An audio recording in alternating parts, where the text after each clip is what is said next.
I'm Anna Manis. Feeling We're feeling frisky. Yeah. I'm Peter Martin. And you're listening to the You'll Hear Jazz Talk, It's Jazz Talk coming at you. Jazz Play, Jazz Talk. You know what I miss about Coming At You is I used to say Coming At You is sponsored by Open Studio. Okay, well, let's go back to it. Jazz Talk sponsored by Open Studio. Jazz Talk That's sponsored by works. Open Studio. Yeah. It's good. Yeah. Go to openstudiojazz.com. We have always a lot of exciting things happening at the end of the year. We have some great New Year's specials coming up. And you know, it's a cool time to come into the community because if you're in the Northern Hemisphere, we're going into a new year. Yeah. Actually, now that I think of it, if you're in the Southern Hemisphere, it's going into a new year. We're going to the New Year anytime. You know why? Because we use the Greco-Roman calendar. I was going to say the Greco-Romans. Yeah, thank you to the shout out to the Greeks. For all of the calendars. Yeah. So, okay, this is an interesting episode today because full disclosure, we've done 37 takes of this. There's been some ebb and flows. There's been some stops and starts. There's been some interesting times that we've had. And we've got 17 minutes to get this in. So let's do it. But I am stoked about this. Yeah. So this happened. This is something we've been sort of simmering on here at Open Studio. Cloying around. We've been pawing at very gently for the last We've been Come bear back, pawing. episode. Wait, I think I've got you. No, I missed it.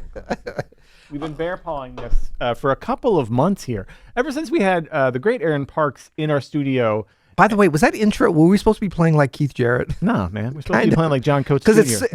Oh, gotcha. Yeah. But no, we were hanging out with Aaron Parks, who was... Like 6 weeks ago. Yeah, I dropped that name. Yep. Boom. Like 6, 7, 8 weeks ago or something. Yeah. He was here in the studio recording a new course for Open Studio. Be on the lookout for that. If you're an Open Studio member, you'll see that on your dashboard very soon. Yep. And we were just talking about Keith Jarrett. Yeah. As you would.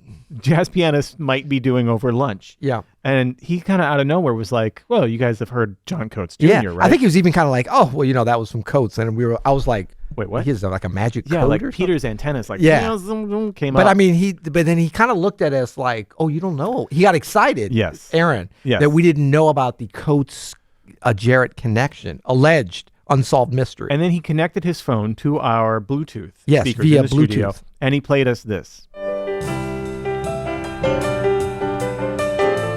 It's from 1974. This is the jazz piano of John Coates Jr.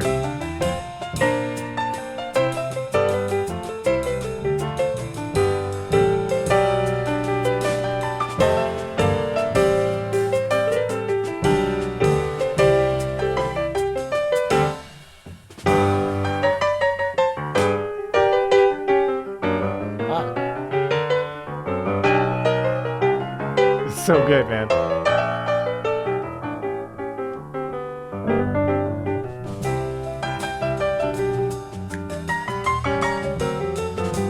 And if you're thinking like I am, It sounds familiar. a little bit Keith Jarrett-esque. That's Peter Martin-esque what he just played. Now, So what is it about that is evocative of there's Keith Jarrett? these, there's all these sort of like plagiarisms, right? There's also all of that stuff. There's plagal But that's a little Vince Guaraldi too in there. The little Vince Guaraldi. The thing is when you sort of dig deep into who John Coates Jr. was, so this is all happening at Clue number 1 coming up. This is all at the Deer Head Inn, which famously Keith Jarrett made a record live at the Deer Head. Wonderful record. In Allentown, apparently, Pennsylvania. Hometown of Keith Jarrett. Clue number 2.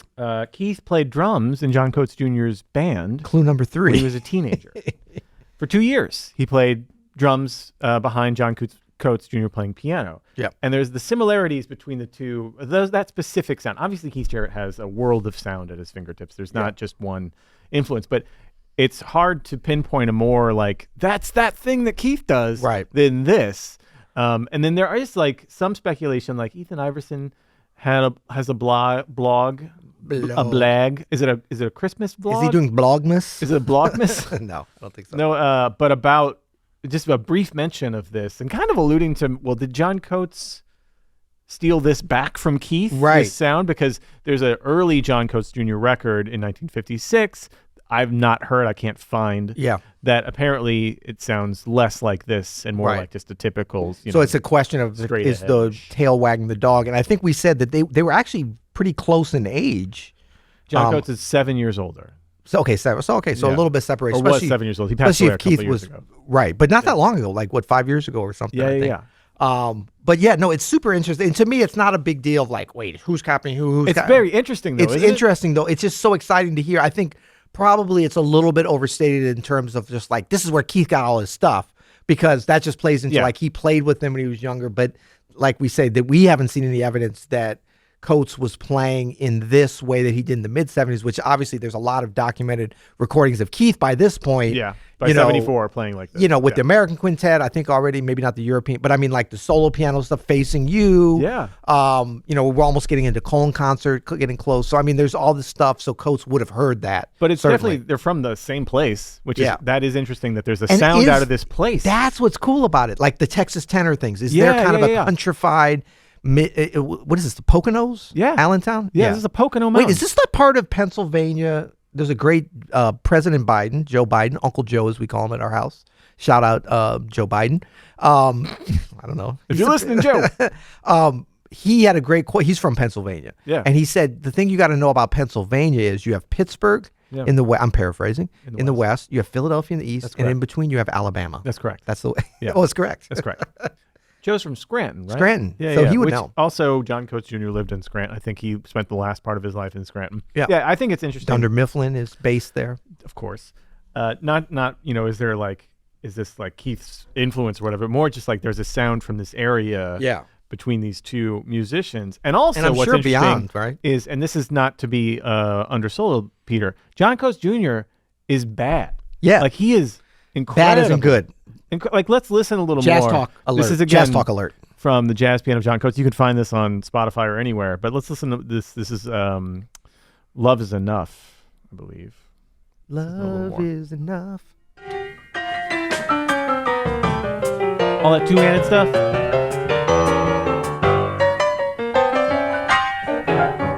This is what we just.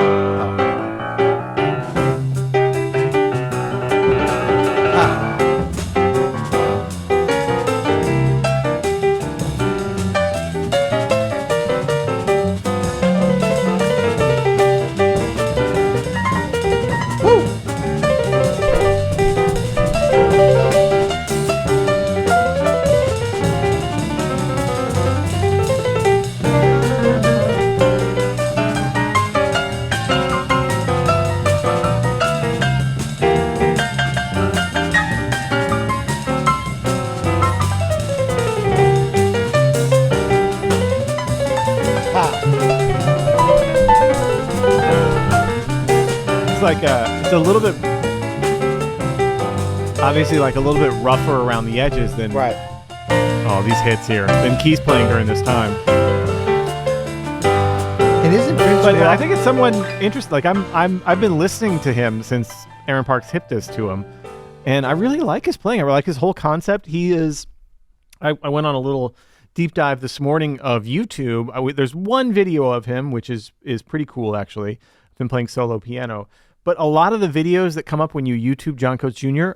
he was a prolific choral arranger as well. Like, so his arrangement of Amazing Grace, you'll find like 30 versions on YouTube of, and it all is crediting him as the arranger. So I'm just going to read here from it. Maybe I'll throw it up here just for fun. Boom. So this is from Ethan Iverson's blog, An Obscure Pianist. And look, I'm jumping into this, so we'll link to this whole article. He also has a great famous interview with Keith Jarrett, one of the best, I would say. We'll link to that as well. But an obscure pianist named John Coates Jr., who Jarrett heard locally growing up around Allentown, especially at the Deerhead Inn, was a significant influence. So this is Ethan saying that, I believe.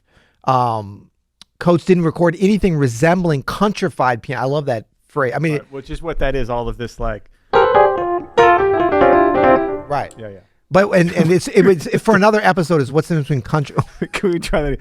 We're trying again because we just played the same shit in two different keys. Go ahead, Peter. Well, there's nothing countrier than playing in two keys at once. Bitonal country. Anyway, we'll have another episode about the difference between country and blues. That'll be fun. Coates didn't record anything resembling countrified piano until some years after Jarrett was a star.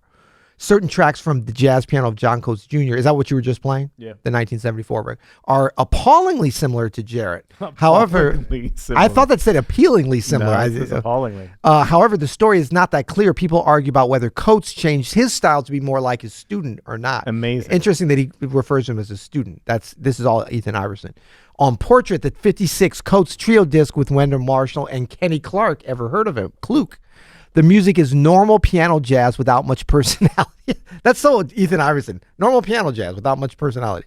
If Coates somehow had beat his peers to the punch and was starting to play in a simpler, more Mose Allison, Vince Guaraldi. Mose Allison, that's another one. Oh, yeah. Should have mentioned. Yep. Before Jarrett left town in 63, then the influence is very literal indeed. White boy blues. I'm not sure if white is really a fair word.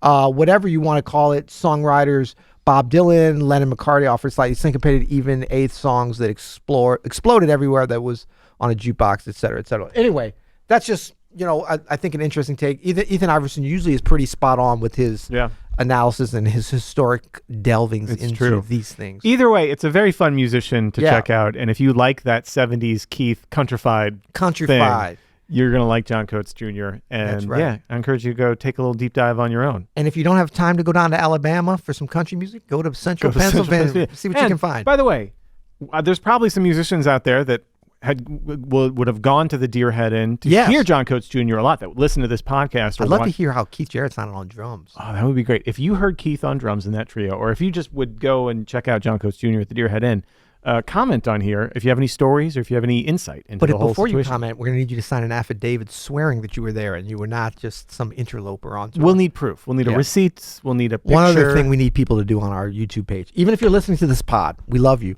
but go to the YouTube channel. You'll hear it. Yep. Our bespoke page. Yep. Free for all. Yep. And leave us a comment. Specifically, consider leaving us a gala because it's required. Listen, the gala is a coat. It's back. It's a John Coat and tie affair. You got to wear your coats. He dazzled himself. He bedazzled himself. I threw that. That's a softball to you, Pete. I knew you'd like that one. Gala is our gentlemen and ladies agreement. We really should call it the gala, our gentlemen's and ladies agreement and requirement, because it is required. Because the agreement is that we will provide you with an amazing, influential. Hold on. You can't require an agreement. An agreement implies that there's two sides coming together. If you travel to certain countries, they have signs saying, by entering this country, you are agreeing to these following things. That's what this is. Gentlemen, but it's gentlemen's and ladies, because if you don't want to be a gentleman, if you want to just be a jive turkey, then you don't have to do it. That's fine. But if you want to be a gentleman or a lady, please leave GALA times 100 as a comment and whatever else. Give us a shout out to where you are. We love seeing that. Where country are you in? What city are you in? Are you in Allentown? A jive turkey agreement. A Jeddah. Jive turkeys leave nothing. Nothing. They don't do anything. They don't subscribe. They don't comment. They don't do anything. Yeah. So anyway, thank you guys. We love you. We hope this finds you well. Until next time, you'll hear it.